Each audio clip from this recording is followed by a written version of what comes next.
Hi student, welcome to सर्वोत्तम YouTube channel short and made easy series में आज chapter 19 class 26 upward and downward L and S H के chapter के बारे में सीखेंगे। सबसे पहले एल हमने पढ़े कितना था? ऑलमोस्टली एक ही पढ़ा था, पर कई बार क्या होता है, जैसे एल अप वर्ड यूज किया था, पर कुछ वर्ड्स में एल डाउनवर्ड भी यूज किया गया है। अब इस चैप्टर में इसी के बारे में हम पढ़ेंगे, कब एल अपवर्ड कब डाउनवर्ड यूज होगा। जनरली हमारा एल अपवर्ड यूज होता है। एग्जाम्पल जैसे स्पेल, स्पेल, तो एल अपवर्ड हुआ, ठीक है। लोड, एल में अपवर्ड यूज होगा, load. Lapse, L P S, lapse, ठीक है, आप यूज किया गया। अब जैसे डिले, डी फिर L, delay. Lake, lake. Sell, sell upward use हुआ, एज सेल। अब इसमें भी एस, ठीक है, एज सेल। लोथ, ठीक है, एल अपवर्ड यूज। अभी हमने यही पढ़ा, पीछे भी यही पढ़ा था कि जनरली एल अपवर्ड जाता है।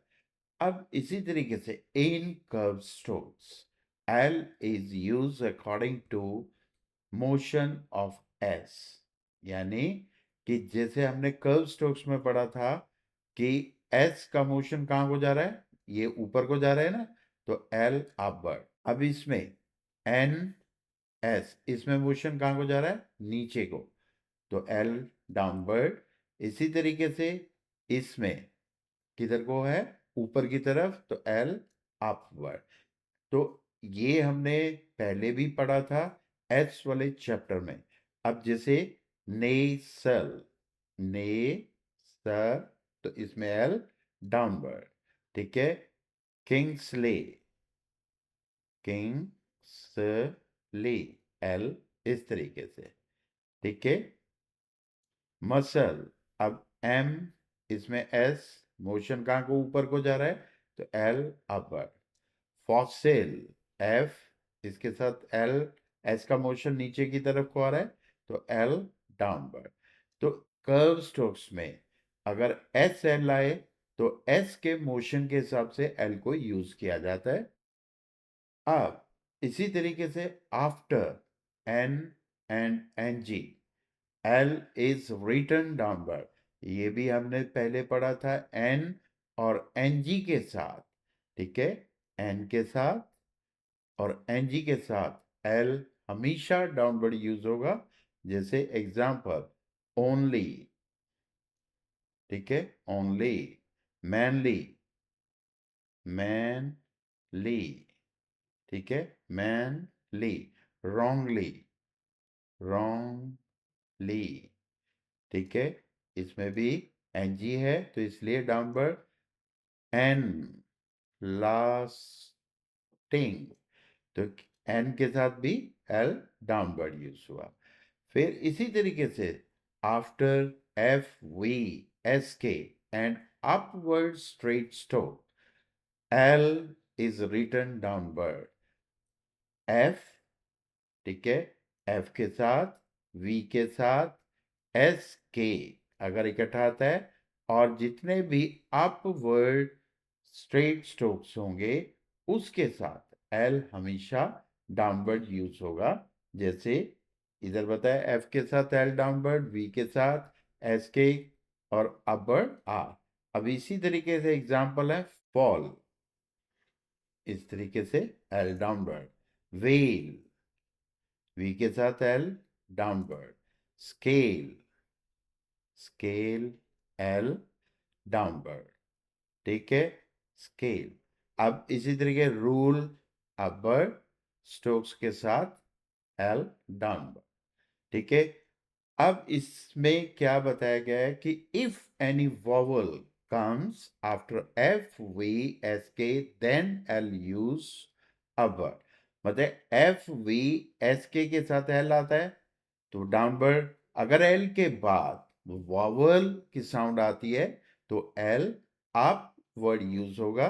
जैसे एग्जांपल फॉलो, तो फॉलो L के बाद वॉवल है तो L अपवर्ड, जबकि हमने पढ़ा था F के साथ L आता है तो डाउनवर्ड, पर इसमें कोई वॉवल नहीं था तो इसलिए डाउनवर्ड। अगर L के बाद वॉवल है तो अपवर्ड। वैली, वैली, स्केली, रूली, ऐसे। क्लियर। अब नेक्स्ट है एल एंड वॉवल्स इंडिकेशन। अगर एल से पहले कोई वॉवल लगता है तो एल डाउनवर्ड, ठीक है। जैसे अब देखिए एल के बाद कोई वॉवल लगेगा तो एल अपवर्ड, अगर एल से पहले वॉवल लगेगा तो एल डाउनवर्ड। ये वाला रूल तब इंप्लीमेंट होता है जब एल के बाद हॉरिजॉन्टल स्ट्रोक्स आए। हॉरिजॉन्टल स्ट्रोक्स अगर आते हैं तब ये वाला रूल इंप्लीमेंट होता है। उसका भी रीजन है। क्या होता है कि जैसे हमने अभी तक पढ़ा है कि लाइक ऐसे कर दो, एल के बाद वॉवल है, ठीक है। अब टेक अ लाइक ऐसे कर देते जैसे हमने पहले यूज किया। तो कल को जब हम स्पीड पे जाते हैं तो वॉवल हट जाते हैं। तो अगर वॉवल हट जाएंगे तो हमारे को डाउट रहेगा कि लाइक है कि अलाइक है। तो इस कंफ्यूजन को दूर करने के लिए ये रूल बनाया गया है कि अगर एल स्टार्टिंग में आता है और उसके बाद वॉवल हो तो एल अपर, पहले है तो डाउनवर्ड। और ये कंडीशन तब इंप्लीमेंट होती है जब हॉरिजॉन्टल स्ट्रोक साथ में लगे। जैसे लाइक, अब इसमें एल के बाद वॉवल है तो अपवर्ड। लाइक तो एल डाउनवर्ड। लोन, एल के बाद वॉवल है तो अपवर्ड। अलोन, ए लोन तो एल डाउनवर्ड। एल्म, अब जैसे एल, एल से पहले वॉवल है तो एल डाउनवर्ड। लेम, एल के बाद वॉवल है तो अपवर्ड, ठीक है। अब इसी तरीके से middle L, use according to convenience. अब जैसे वैसे तो हमारा रूल यूज होते हैं, ठीक है, अकॉर्डिंग टू रूल हम लोग एल को यूज करेंगे। बट कई बार रूल के हिसाब से आउटलाइन नहीं बन पाती तो हमें फिर वहां पे थोड़ा मॉडिफाई करना है अपोजिट ऑफ द रूल। अब जैसे अन, एल के साथ एल हमेशा डाउनवर्ड पढ़ा है हमने, अब इसके साथ डी करेंगे तो बनेगी नहीं आउटलाइन।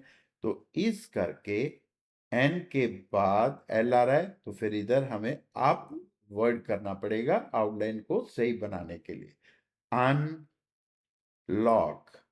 अब एल के बाद वॉवल है, ठीक है, अपवर्ड होना चाहिए ऐसे। पर ये रूल याद रखना है एन और एन जी के साथ तो परमानेंट ही एल डाउनवर्ड होता है, ठीक है। And unlock. ओवरलुक, अब ओवर, ठीक है, लुक ऐसे करके ऐसे करना था, पर इधर हमारा ये गलत, ओवर लुक ऐसे बनेगा, ठीक है। फैसिलिटी, अब एफ के साथ एस एल ऐसे आना चाहिए पर फिर टी नहीं बन पाता तो इधर हम फैसिलिटी, तो एस को बाहर को ले जाएंगे और एल अपर, फैसिलिटी।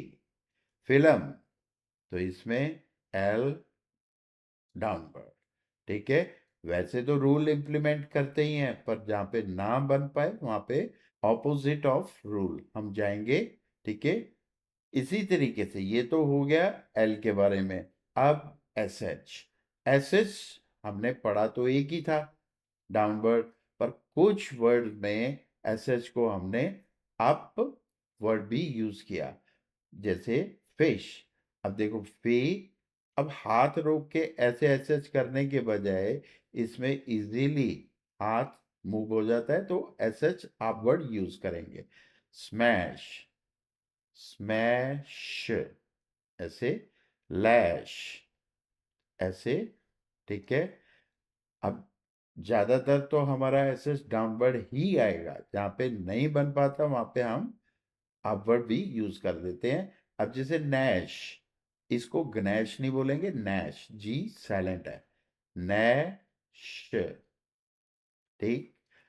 अब when joined to a straight stroke, SH is generally written downward। अगर स्ट्रेट स्ट्रोक्स वगैरह आता है तो उसके बाद SH आए तो SH जनरली डाउनवर्ड, जैसे पुश ऐसे, शेक, SH शेक, शैरी, शैरी, इसमें SH डाउनवर्ड, ठीक है।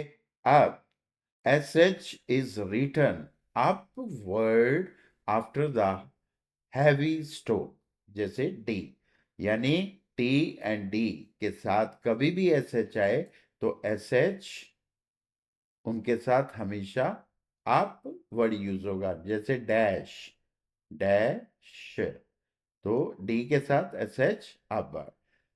अब इधर नेक्स्ट आ जाते हैं। Initially if hook and circle comes, SH is usually written to the contrary, यानी कि अगर हुक इधर आता है तो SH हुक के हमेशा ऑपोजिट चला जाएगा।